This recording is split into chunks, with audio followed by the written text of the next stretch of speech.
Hey everybody, this is Rydo and we're back to ReThink. Let's continue. We did 5 puzzles in the first episode and just got our bearings for the most part. There's perhaps an argument now to move a little bit faster. Interesting. A little bit of a stagger or stutter there as I walk through there. I did Alt-Tab out of the program effectively. Well, I clicked on a window on the second monitor.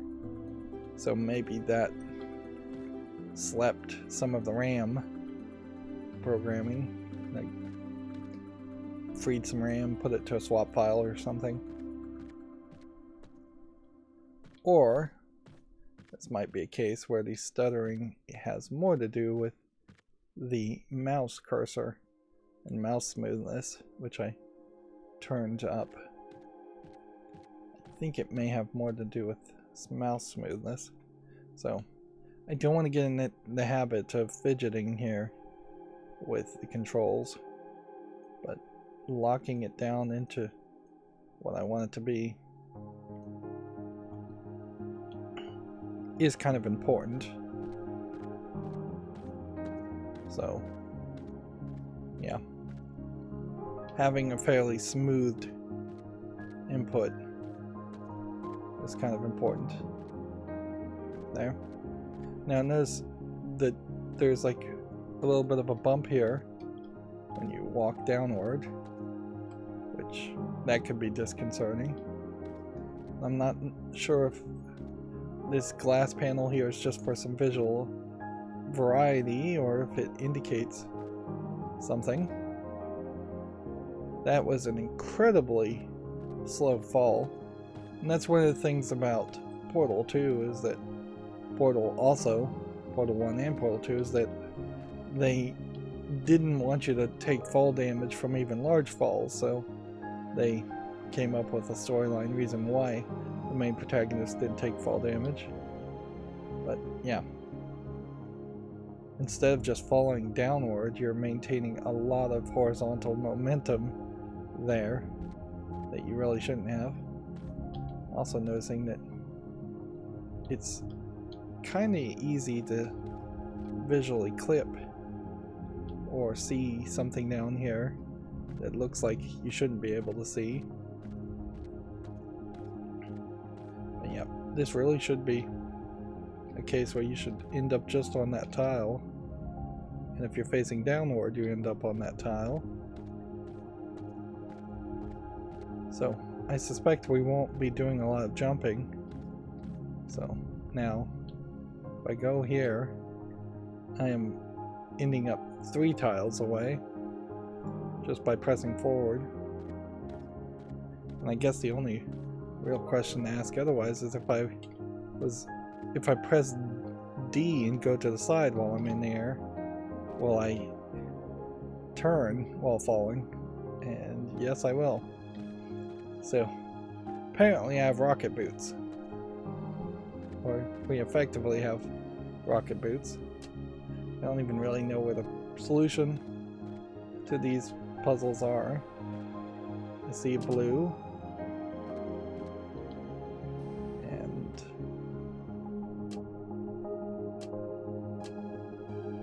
I see kind of no way to hit the blue.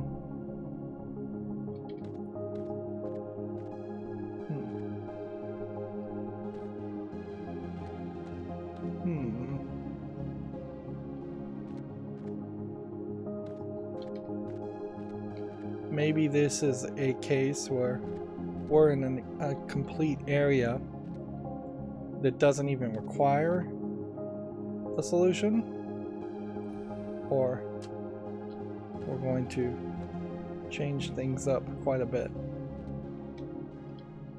Like, a lot of these obviously can't do much of anything.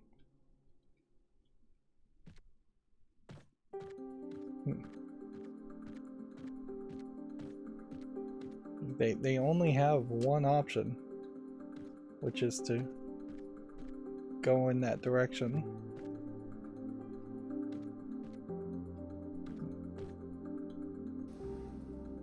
And so maybe this is a puzzle that we're using to prove there is no solution.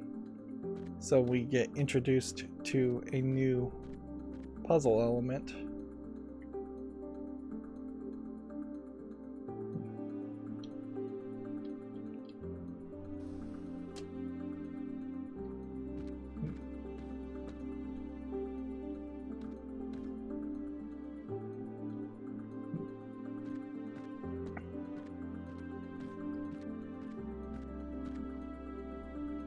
Let's just go upward and look further.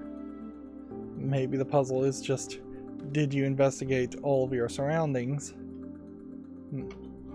We don't interact with the laser puzzles at all. They don't hurt us. I don't think we can jump on them. I don't think we can walk on them or anything like that. This one says we need 3 to solve it. So it does seem like it's being a puzzle in earnest.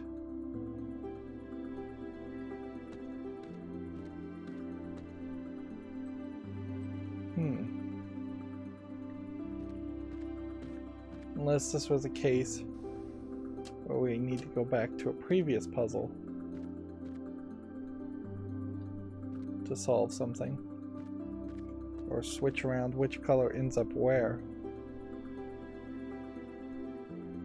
Guess that would be the ultimate twist if it turned out that every solution of every puzzle previously determined where the lasers came out in the next puzzle, and you just had to recursively go back and change previous puzzles. That would be an interesting twist. But it would also just feel like a fairly large time waster designed to waste players' time. Alright, well, we've got the red laser lit. And perhaps in that we should investigate the door just to make sure that's not good enough. 1 out of 3.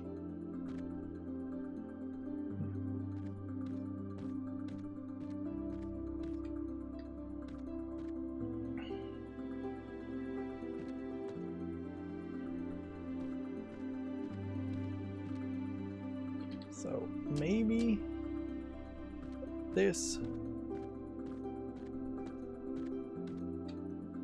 can spin things around.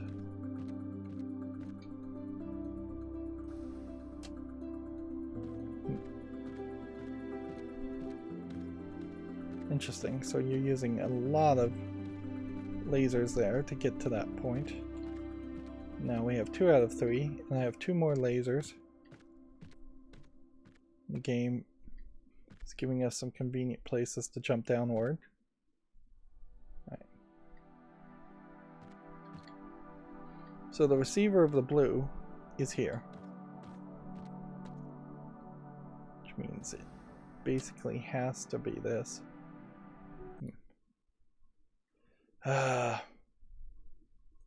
Sorry. I got a Windows notification. Windows Defender, the antivirus, has decided to claim there's a virus if you have things like uBlock Origin installed, because the uBlock Origin app has a list of bad URLs where viruses could be gotten in its block list. So yeah, I'm getting these false positives now that are annoying.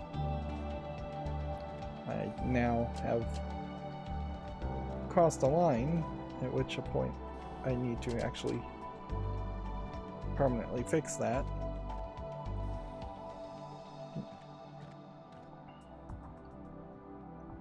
Okay. There is now this danger that this is just going to increasingly get more and more twisty as far as the solutions to puzzles go, and there just won't really be any other logical twists on how you would solve these puzzles. It's just going to be, you've got to bounce this at the right angle to this, to this, to this, and they'll add just one more lens and one more twist. That could get boring fairly fast. I also have a weird issue for these kinds of puzzle games in that I'm gonna want to move a little bit faster and move through the puzzles, because the assumption you have to make is that when we get to later puzzles in the game, they'll become longer and more complicated, even if it really is just a level of increased actions. Like, very quickly we're getting more and more one color reflectors.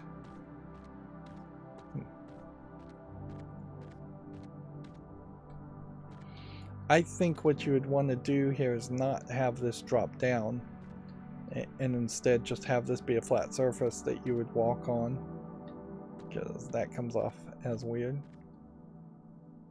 Okay. I think green makes sense being there.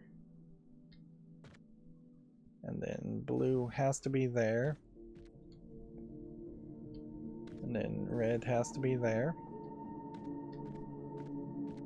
Red then has to be here and there.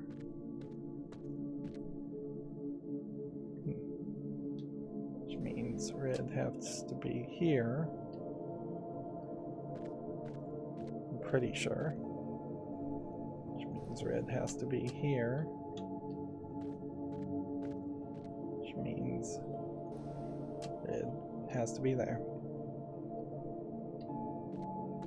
Now, that worked.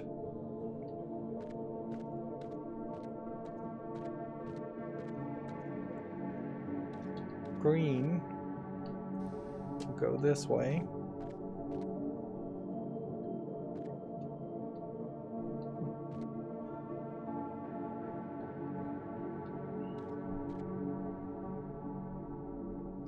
And then it's going to bounce around in a twisty way.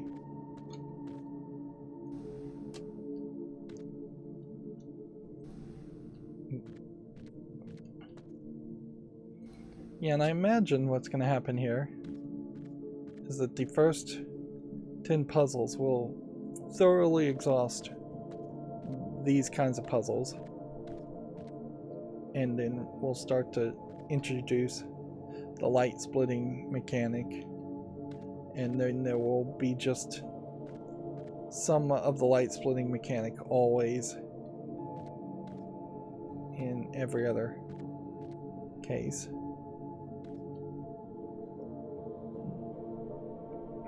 I only have one laser light at this point left, so I think I've made a mistake and should not be so twisty in favor of just having one here. That saved me a bunch of spaces.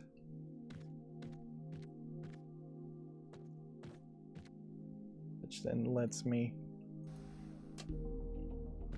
use practically the exact same spaces for the blue.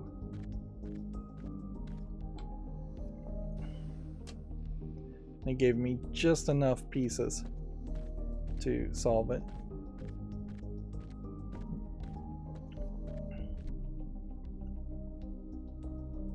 But where's the door? They're not clearly marking an exit as well as the Portal games do. See, so I think this is the exit. We saw it at the beginning, but it's pretty easy to forget that, and pretty easy to get kind of confused as we're curving around the building. Now, this is something I kind of would have liked to see in Portal, is more of a wrapping around of the building and seeing from different angles puzzles we had already dealt with. But I was kind of okay with it not happening. Without a GLaDOS-like character, there is a real assumption here that there won't be any story at all. And of course, it's totally worth pointing out that the normal way in which this kind of game would be presented in the past, instead of being a 3D first-person perspective experience, would be to instead have a top-down single screen kind of mobile game, puzzle game experience.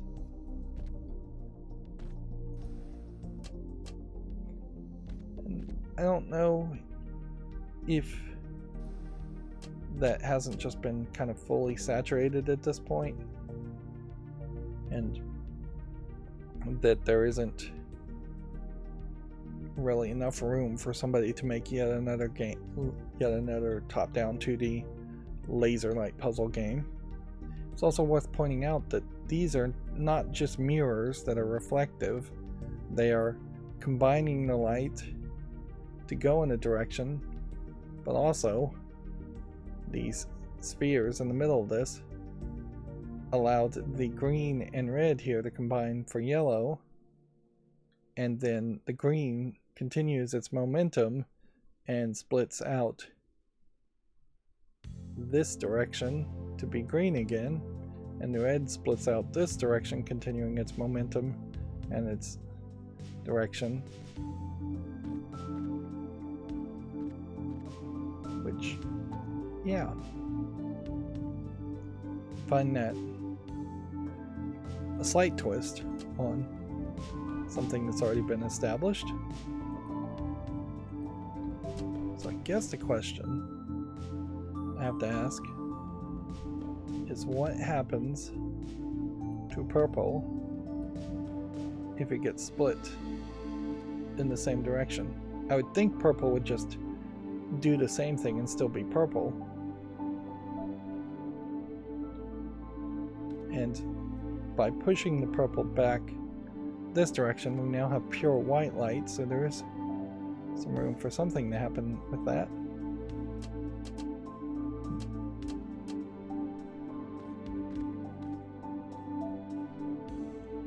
Purple is not good enough to light up the receptor, so it can't just have an element of what's wanted.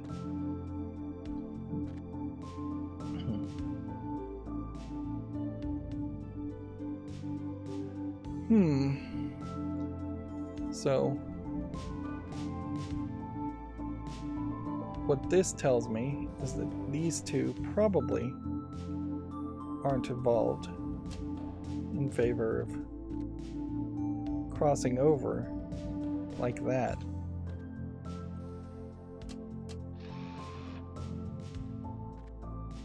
And that solves it. And we get a sound effect of the door opening instead of the Portal game where you would have GLaDOS talk to you, or even just having kind of a generic "you did well" sound effect. Positive reinforcement. A Unity asset store sound effect of a door opening, I imagine, is all that is. Okay. So now we have gotten our second achievement, and it's worth pointing out that the first achievement was the letter R in the icon. The second achievement is the letter E, which makes me suspect that it's going to spell ReThink for what would be 6 achievements, maybe a 7th achievement for getting everything done, which does also certainly make me assume that there aren't that many puzzles in the game.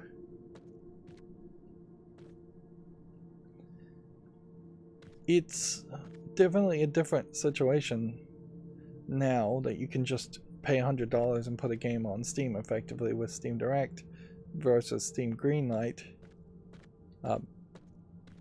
But it is also just a different playfield when you have the likes of games like The Witness and the Talos Principle 1 and 2, a game like ReThink that's holding things back a little bit to make a little bit of more money by not giving at least 100 puzzles, or perhaps by not giving enough puzzles that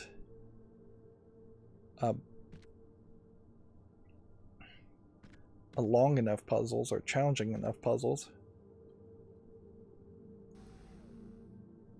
Okay, so first thing we kind of need to do is we need to pull out this new 45-degree splitter. So we know the actual angles it's going to go in. It's 45 degrees. That's not super surprising. The tiles on the ground will make that fairly easy to figure out. So, pretty obviously, the move is to do this at some level.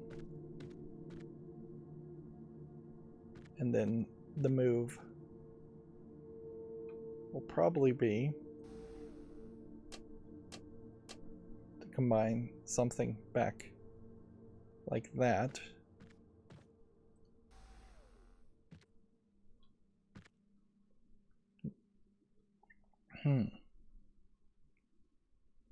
But I don't know how this is all going to work, because we've got red, green, and blue all merging in the middle, and really we don't want blue involved at all. So let's get rid of blue to start with and see how that works. We now have a yellow, but we don't have a green. So if I spin that direction, we have a green, but we don't have a yellow.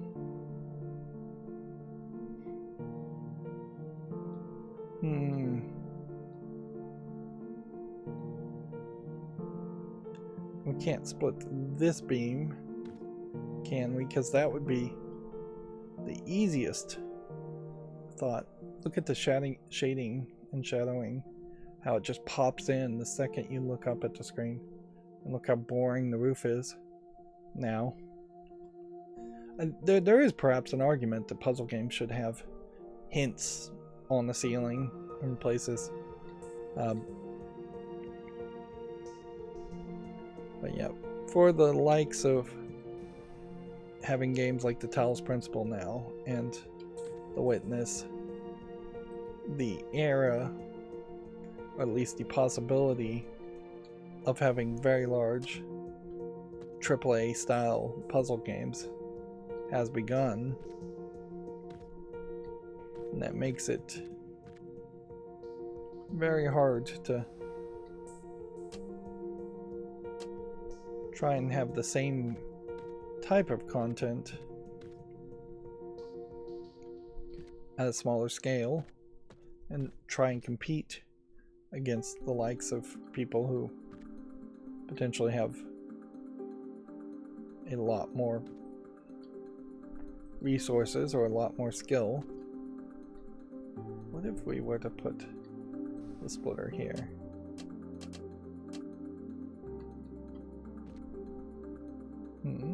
Okay. I'm beginning to see an idea. But the problem with that is these can't really do anything.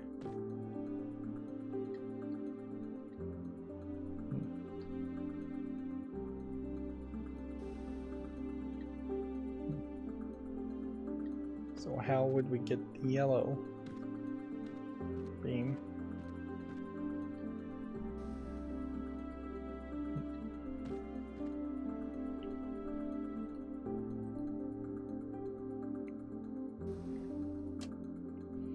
And yeah, I still very much think that the mouse wheel, middle mouse wheel being required in any game is probably a mistake, and in this case using it to select what kind of splitter you're going to put instead of just having an interface or having controller support where you'd be pressing X, A, B, Y to determine which kind of splitter would be used.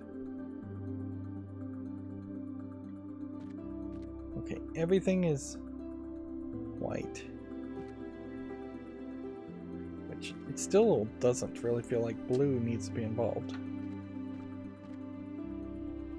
Yellow, blue probably needs to be involved here. So what if we were to do that? Then blue and green would need to be mixed, which means we don't need that and that.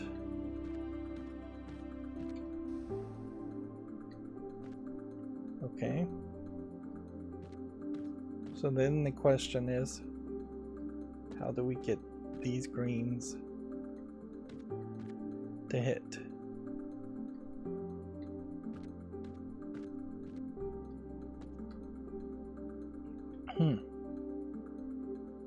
This does feel a little bit more complicated, so my estimation that the puzzles would get longer and take more time seems to be proving itself to be likely.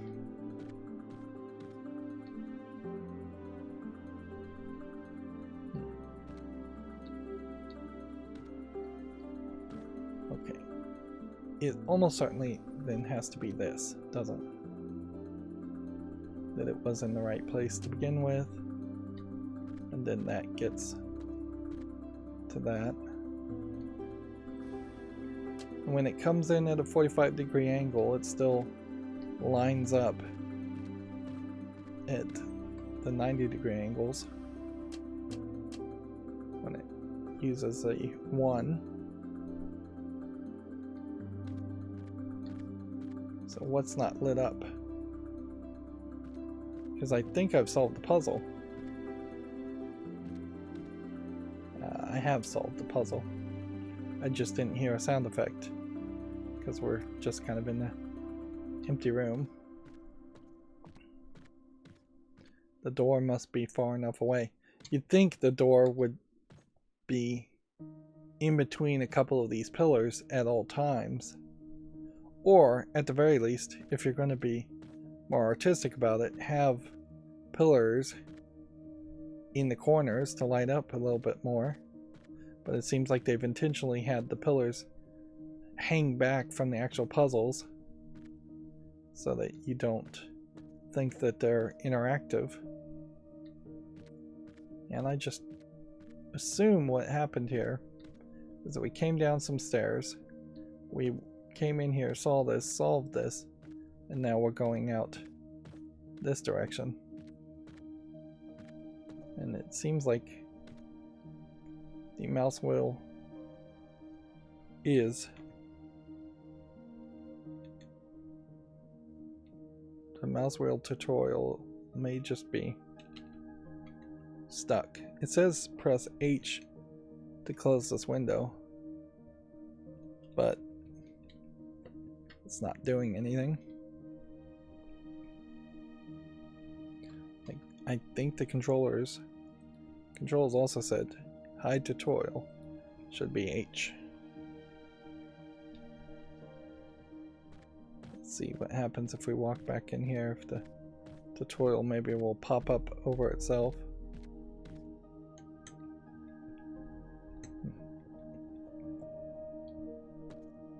We'll walk all the way around and through. Nope. It does seem like there's a glitch there, and that the pop-up tutorial window is just potentially going to be here forever, which that could be annoying. I assume I can just maybe save and load. Let's see how long a load would take. That's pretty long, but not super long.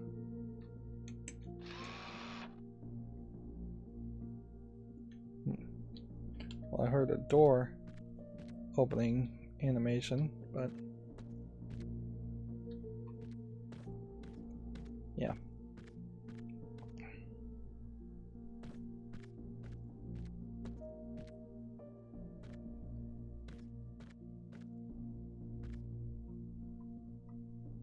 Yeah, let's do one more puzzle. And we may just have that tutorial screen forever. Or I'll exit out completely. The rooms now, because there's no real variety in it, other than you've got some blue versus some white solid panels, are starting to get fairly repetitive. It just doesn't feel like there's a lot going on here.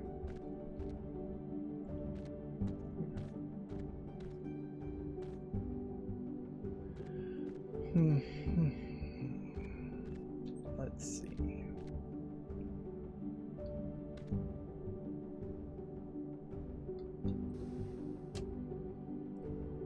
Would that possibly be the solution?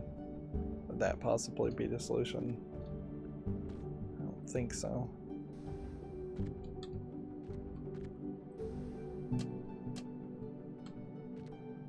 That looks like that's the solution for that. And we'll set that as our first foundation guess.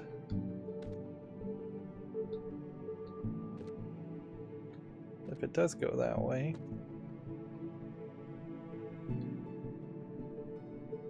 then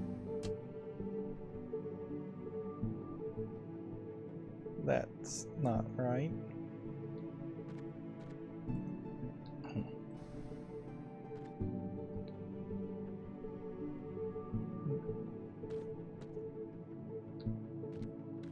And this may just be a case where the splitting is not actually used at all, and they're just trying to remind you that, you know, sometimes you can just solve it a different way.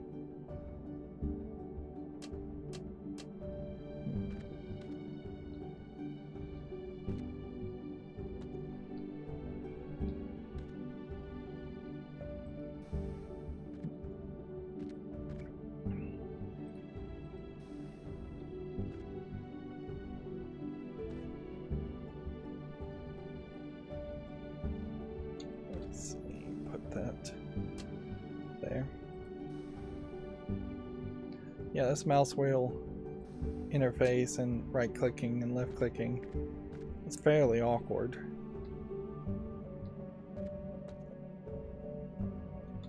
I question whether I'll ever have a really solid handle on it. Particularly since if the mouse cursor isn't hovering over one of these, it will then do a completely different action in toggling what the next reflector will do. So I have 5 reflectors and then a whole nother section here, which, yeah, I'm not sure if we're really going to use any of this section. We need to get simply a solid white, which maybe this was the point where they needed to have the player recognize that they could have a solid white color.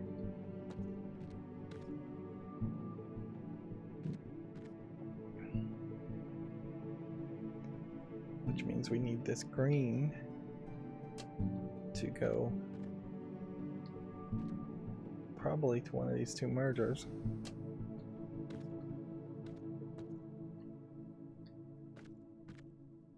Which I don't know how you accomplish that. Let's investigate. Still pressing H to get rid of the help. It is solid white they're looking for. There is glass behind here. One of the great things about Portal 1 and Portal 2 to compare to this game, which is perhaps a little unfair comparison, is just the tutorials and how they explained how much work and how much game testing they put into things like the fizzle walls and just making it incredibly blatantly obvious whether a glass would stop a laser beam from going through it or not. It is actually a little weird that this tinted glass stops the laser beam.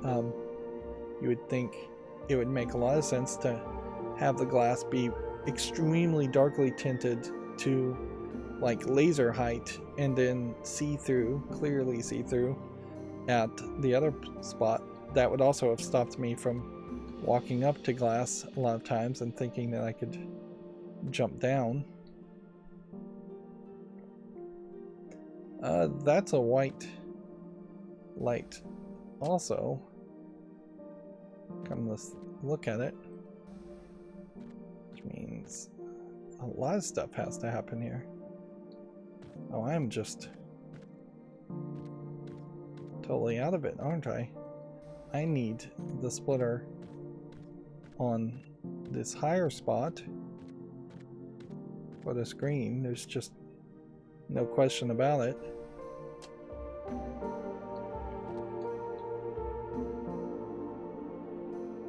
And then that gets those two solved. Which means we have to jump back down here.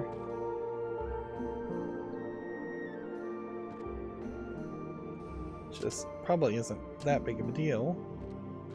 Just put one here and one here. And I guess that taught me a lesson, at least, about not using the splitter resource, which was limited, before exhausting every other option. And so that was puzzle 10. And now we're at puzzle 11, which I just got the third achievement, which was an H that said that makes 10, which definitely implies to me that there is very possibly only 20 or 30 puzzles. We may not even get up to 50. There's something to be said about having 100 puzzles, even if you cheap out and make some very simplistic puzzles at the beginning to tutorialize. Not having a nice round number. It's often weird when I see puzzle games sell themselves even cheaply, but then they have 35 puzzles. Even if the creator feels like 35 puzzles is all you really would need, it just comes off as an oddly unround number.